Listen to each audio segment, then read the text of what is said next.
چادریا رحکیم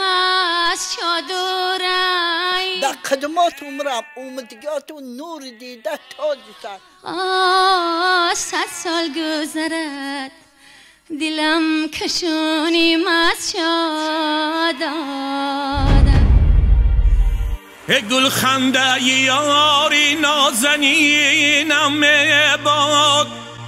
قد قد نیزدره افشان لوبیای آشی بوی خوش زلفی عنبرینم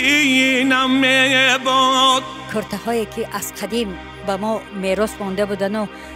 هرگه که بناز و غم ز ارغش میری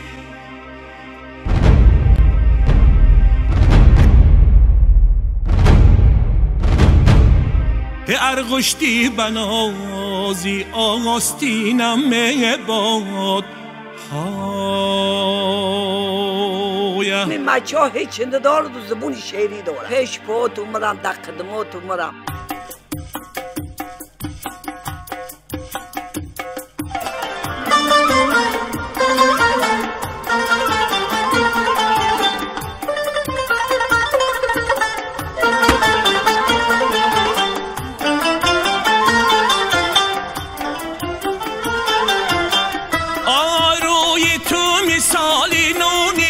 شاه باشد آی در گردی سرد این بسیار مردم بدخشان مسجا کولا پامیر ببر میکردن که وقتی که تلاواری برومد اینا بین رفته مچو بمورم مچو شمالا دارد آبی خونکو کاکل درازها دارد مچو بمورم مچو رگستونایی و بسیاری ها عجیب است که پیدایش قراتاب از کجا